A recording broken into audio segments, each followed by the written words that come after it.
Teresa Duryea Wong is an expert in Native American star quilts. Yeah, I've been researching them and learning so much. And I'm just really drawn to this because I really wanted to understand more about our American quilt history. We have so many stories to share and such a broad story. And I think there's not a lot of widespread knowledge about the quilting traditions in Native American communities. Yeah. So when did Native American groups start quilting? It really took hold in the late 1800s, probably, around 1870, 1880, around that time frame. And it's a long story of how people were learning to quilt, coming through boarding schools and missionaries and a lot of different methods. Some women were even forced to make quilts and have, a very different idea of sewing over the years. But it wasn't, non-natives did not teach Native Americans how to sew. They had been sewing for thousands of years. Yeah. Yes. Making all kinds of things and sewing with leather and hides and all different woven fabrics and tapestries. Yeah, they have a really strong textile tradition before the cotton fabrics came to them, probably. Absolutely, yeah. But when quilting was introduced, it did take hold. And there's still a very, very large number of Native Americans all over America who are still making quilts today for fun and for joy and to give away to other people. Yeah. And you have some examples here. I too. do. I brought some examples. This one here is a quilt that I bought at the Lakota Museum in Chamberlain, South Dakota. And this was made by a quilt maker, a Lakota quilt maker, Carla Thompson. And she actually works with a group of people in her community. So she did the hand quilting on the quilt, but the top was made by the elders in her community.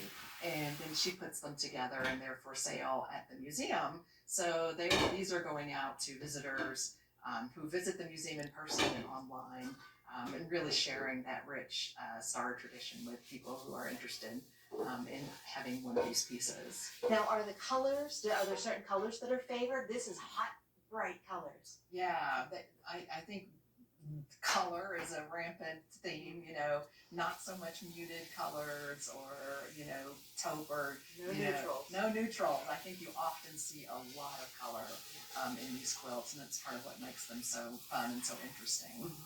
Yeah. And then this one is another one. This is actually another 8-pointed star that I made, but it is a copy of a quilt that was made by Grace Zamica. And Grace was part of the Teton and Western Sioux community, and she lived on the Standing Rock Reservation in North and South Dakota. And she made this quilt in 1968. And I went to see that quilt at the Smithsonian when I had an appointment in the archives. And so I got to see her quilt in person, and it inspired me to make one almost exactly like hers. A few little different variations on the border, but the size and the colors are all from her quilt, and it's just stunning. Well, this is beautiful, and boy, talk about visual impact. Yes. It's like pow. That's why I was just so drawn to it.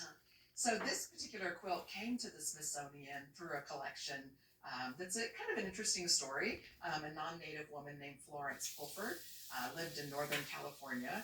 And in the 1960s time period, 1970s, she started visiting quilt makers on 5 different reservations in the Plains area. And she became their friends and eventually started collecting their quilts. And she built a collection of about 89 quilts. And right after her death, her daughters donated that entire collection to the Smithsonian National Museum of the American Indian. Wow. So it's a really nice collection of 20th century quilts. And it's interesting because those quilts were not made for the outside world, right? They weren't made to be shown in competitions. No, they weren't made to be judged, or they were made for themselves and for their family and for love.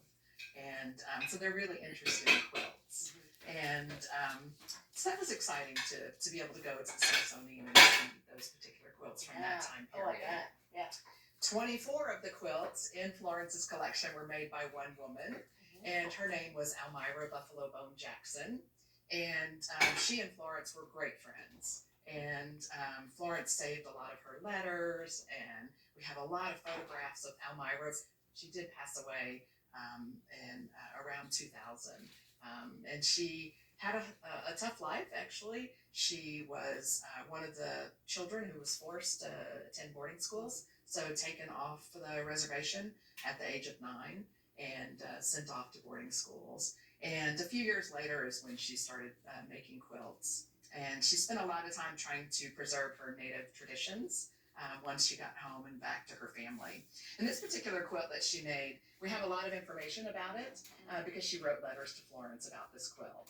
And Right. so You it's, don't get that very often. you don't get that. So Documentation. cool. And yeah, so she wrote, the quilt is titled The Story of the Assiniboine. And Elmira was part of the Assiniboine culture.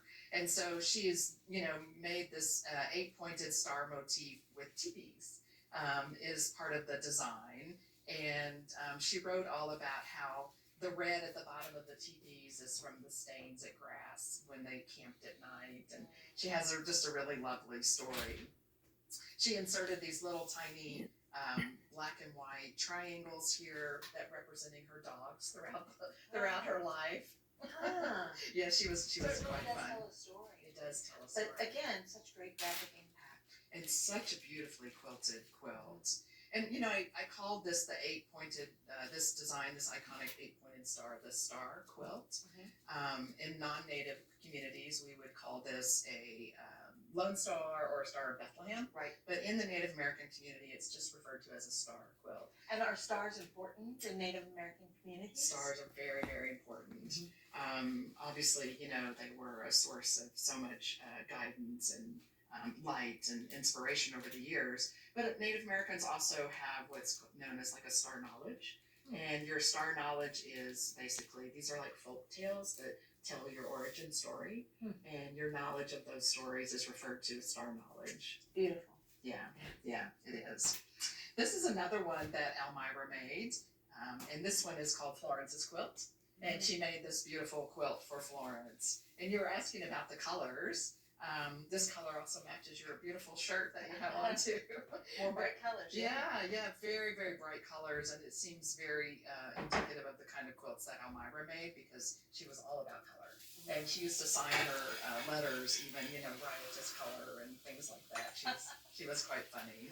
So this is just, it's a beautiful, nature, colors, and it's a huge quilt.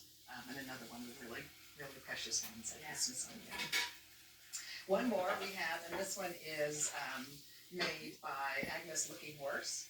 And this one was made around 1968. So all of these are, mid 20th century. And this one's also such a fascinating sort of twist on the 8-pointed star design because she's taken the center and turned it into like a real centerpiece with this beautiful headdress. And this orange that you see is really thick yarn. Yeah, So it's almost three-dimensional. It is. And these, at the end we have little tufts of yarn and these beautiful ribbons hanging down from this particular quilt. It's just really, really gorgeous. Yeah, and on a sky blue background. It is, and I think it's so interesting that Florence chose to collect these and that the makers allowed her to purchase them and collect them over time. Because like I said, they were just really made as labors of love. Yes. And because she collected them, we now have this beautiful memorial, and collection and knowledge about really all these quilts. Right. Yeah. Well, let's talk a little bit about the bear quilt, and then maybe we can look at how you make a block. Yes. So this particular quilt is one in my collection, and this was made by a lady named Priscilla Bancroft, and she is Navajo. And so I like to show this particular quilt because a lot of times we often think of the Plains communities as being the only ones who are interested in star quilts, but the star quilts actually permeate so many different Native American cultures in America. So the star, runs through so many different stories. And this one is, we have the star, the 8-pointed star coming up here over the mountains and shining light on the new day and the bear in this particular quilt that Priscilla has made. And then she told me that in the Navajo culture, the bear is really like a brother to them. So Great. yeah, really beautiful. Okay, well, let's talk about the block, and then maybe we can